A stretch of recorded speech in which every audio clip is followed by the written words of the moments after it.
Well, let's welcome in now from our LA studios, Edge, the rated R superstar himself. Brother, it is a thrill to have you on off the top rope this week. I want to start with the fact that you've been a fan since you were a little boy. Take me through being in the audience in Toronto for the first time. Yeah, man, I was that kid with the really bad mullet, reminiscent of now, but I was wearing a Hulk Rules tank top, skinny little arms, and 14th row ringside for Ultimate Warrior and Hulk Hogan. And I mean, I already knew by then that this is what I wanted to do, but that just firmly punched me in the face with it. It was like, yep, that's what I'm going to do. I'm going to be at WrestleMania one day.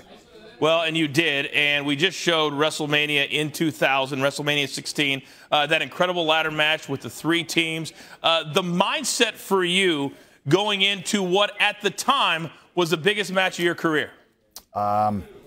You know, we knew we had to put it all on the table. You know, we were at a point in our careers where we're just really starting to catch our stride, and you had Austin and Rock and all of these guys really just firing on all cylinders. So we knew that we could bring something a little bit different to get noticed, and that was, we're all nuts. So we'll just do whatever it takes. Give me a 20-foot ladder and look out. You know, I always prided myself on bringing a lot of weird ideas to the table, but that's where we brought the biggest and best. Well, it's one thing to bring them, it's another thing to execute them, and that's exactly what you guys did. You had the rare opportunity, Edge, of being in WrestleMania with several different big-time superstars, Mick Foley being one. Knowing there was the possibility that there would be, as you mentioned, a crazy spot, and it turned into being a flaming table, what was your thought process going into that match? My thought process is that I tried not to think too much because, you know, that was my idea. I was like, Mick, what do you think? I knew I had a guy that was willing to, you know, throw caution to the wind along with me. And I was in that mind frame where I wanted to be in the main event. And if I wasn't, I was going to make sure that everyone came out of that thinking I should have been. And you got a guy like Mick Foley, you just know it's like flaming table, spear you through it. Yeah, sure, okay. I mean, we're just stupid. Well, it's still a spot and still a match that people are talking about even today. When you talk about The Undertaker, timeless, ageless, he'll be taking on Shane McMahon in just a couple of weeks in Hell in a Cell. You had the opportunity in 2009 to be in the ring. You main evented with him. When you got that call that you were going to get that match, what was your reaction? Finally.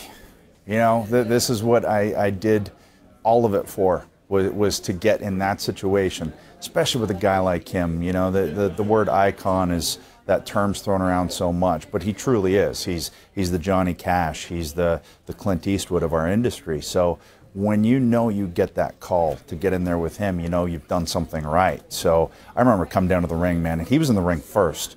So I'm coming out last to close out Mania, and my arms were numb. I've never been that amped in my life, but I wasn't nervous because I knew what we were going to do. Yeah, and you knew how many times you had done it before. You're one of the few superstars that has done really the trilogy. You came in part of a group. Then you were a dynamic tag team with Christian. We got to give him credit here on the show of how great a partner he was for you and is now. But then you became an 11-time world champion. What was the most challenging role for you? You know, it's interesting. Without Christian, there is no Edge. So I think for us, it was breaking apart the team while we were essentially at the top of the industry as a team, and realizing we had to do it then before it started, you know, the roller coaster started going down and people had fond memories of it. And, you know, and that's why we can come back 10 years later and do a sketch comedy show. I mean, I think that was probably the toughest transition for both of us, was trying to find our feet as singles wrestlers. All right, well, I want to ask you about that show because few people know that I've like my segue there, by the way? Yeah. Guest star is your biggest show. I've ridden with you. I've ridden with Christian extensively up and down the highways. Yeah. I know how funny both of you guys are. But now on the WWE Network, you have your own show. It's hilarious. What made you two think you could pull this off? We still don't know if we can. Oh, you are? I think, you are. Which I think is part of the beauty of it. It's a train that is, it's not on the rails, it's on the rails, it's over here, it's over there. I mean, we have no idea what it is, and that's the beauty of what we wanted to do is, you know, we have a remote control that controls the universe that was owned by Vince, and we paused them.